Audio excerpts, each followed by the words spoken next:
Let's go. Hi, so my name is Andre Beard. I did James Weldon Johnson. He was born 1871, 1938, kind of the year he passed. He was an actor, educator, lawyer, songwriter, diplomat. The man did a lot of things. Tell y'all what he did. Sorry about that. It was bigger, but he's the son of Ellen. He was born in Jacksonville, Florida. His dad is James Johnson. His grandmother escaped Saint Domingo during the Revolutionary Upheaval in 1802. He had 3 grandchildren when she took off and escaped, and his grandfather was one of them. Sorry, his great grandmother and his grandfather. Yeah, that's who she had. So he ended up, he was taught by his mom, a school teacher, and he went to, it was a grammar school. It wasn't, I don't want to say it was a public school, but it was Edwin Staten School that he went to, studied there. Then he went to, him and his brother, first he graduated from Atlanta University, and after he graduated, he went to be the principal at Staten School, where that's a child school, his hometown, so that's where he went. Him and his brother, during the Great Migration, went to New York. His brother, I believe, composed music. He writes songs.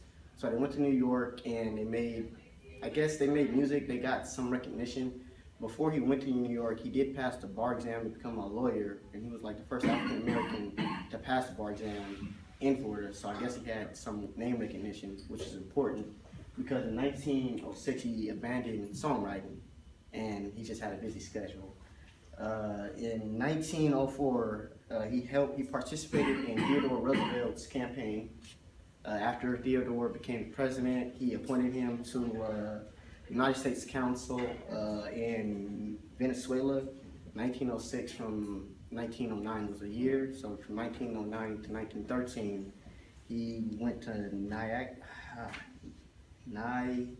sorry, I can't say the name. Sorry, but that's the last location he went to. And he published The Ex-Color Man in 1912, but he published it anonymously because of the things he was going through with the campaign. So he published it anonymously because he didn't know how it would affect his image. I guess it wasn't all that. It was poor, the reception, not the book. I think when he republished it, he changed some words, but he republished it in his name later on. He was making music. He came back. The Harlem Renaissance was about to, I'll say it's gonna come into fruition. So he comes back, starts to organize and campaign against lynching, and becomes the leader of the NAACP. Well, he was just an organizer at first. No lynching was his goal, and in this story you can see the reflection of that, of how he views lynching. I think he passed in a car accident. He was 67, but I think it was a car accident that they said he passed from. These are his works. The Book of American Negro Spirituals, I believe it's an anthology, which has music. It has poems, short novels, things like that. He has God's Trombones, and I believe that's just poetry. And this is a novel, the autobiography of the ex-color man that we've been reading. And I would say the themes would be, of course, race. That would play a big factor into what he does. Passing, choosing to not accept one's identity because of the burden it can have on you. So that's another, I would say,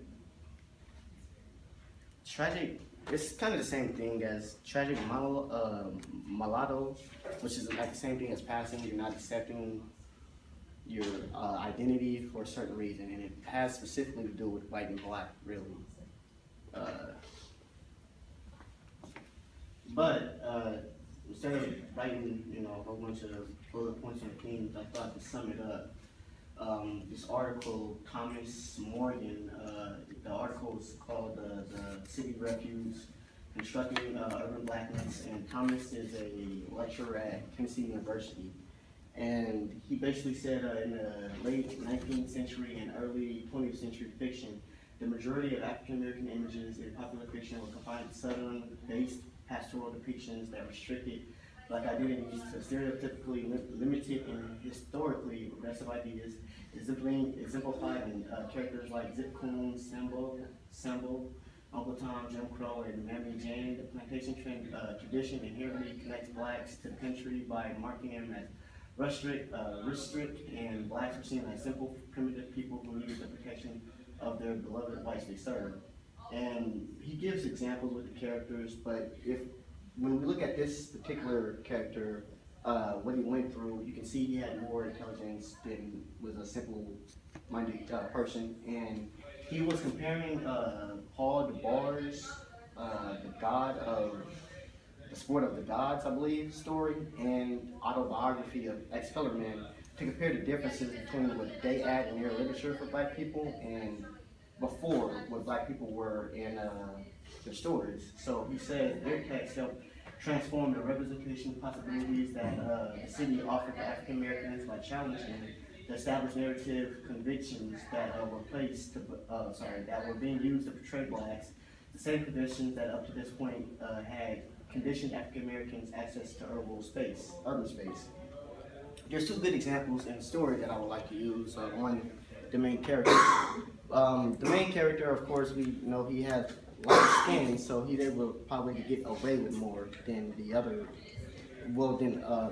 other African Americans. But if I could add another example, which would be Shiny, I believe his name was. I wouldn't say Shiny, but Shiny.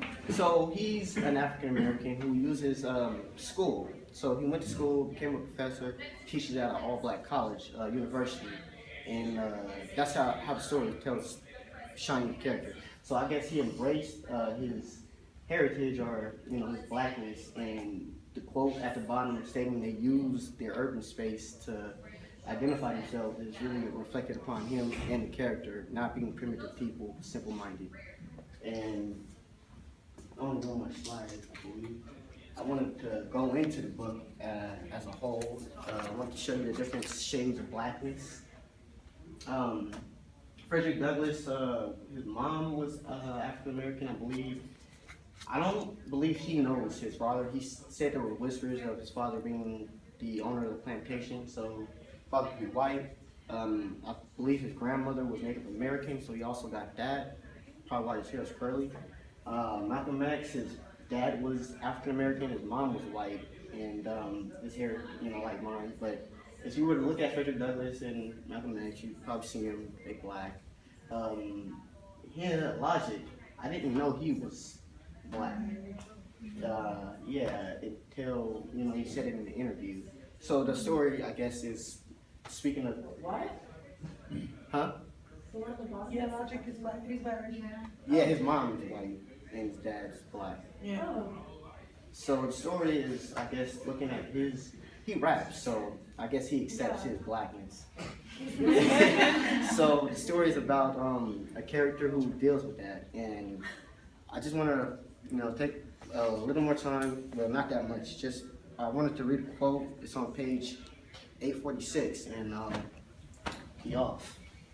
So just turn to page 846 for me. If you follow along, the quote is in the second paragraph.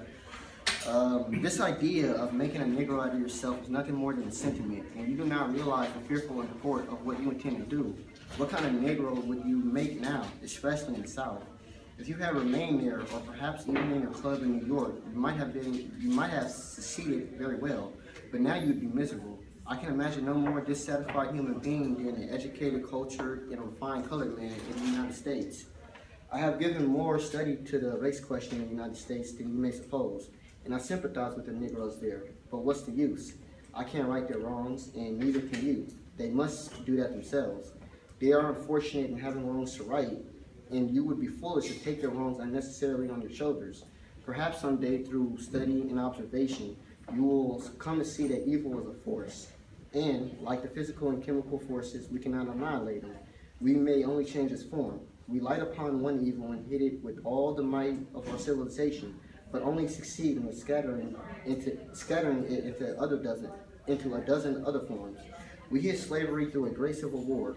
Did we destroy it? No. We only changed it into hatred between sections of the country in the South, into political corruption and charming, the degradation of the blacks through picnics, unjust law, unfair and cruel treatment, and the degradation of the whites by resorting to these practices, the paralyzation of the public conscience, and the ever-hanging dread of what the future might bring. Modern civilization hid ignorance of the masses through the means of popular education. What has it done but turn ignorance into anarchy, socialism, strikes, hatred between poor and rich, and universal discontent? In like manner, modern philosophy hid a suffering and disease due to Elysium and hospitals. It prolongs the sufferers' lives, it is true, but is, at the same time, sending down the strains of insanity and weakness into future generations. My philosophy of life is this: make yourself as happy as possible and try to make those happy whose lives you come in touch with, who come in touch with yours. But to attempt to right the wrongs and ease the suffering of the world in general is a waste of effort. You had just as well bailed the Atlantic by pouring the water into the Pacific. And I think because this character was a main character was a strong character to the main character. So I guess he really understood what he was talking about. Now, I'm not going to make no mistake. He wanted to reject this idea. I think this idea was an epiphany because it hit him the hardest, and for transforming why he made the decisions he made toward the end. But I think it had to start with him because it was a frame that told him this. And that's the works cited page. My name is Andre Beard. Any questions? It was a multiple. Oh, that was his frame. Oh, it was his friend. Oh, okay. Yeah. Well, okay. Thank you. You're welcome.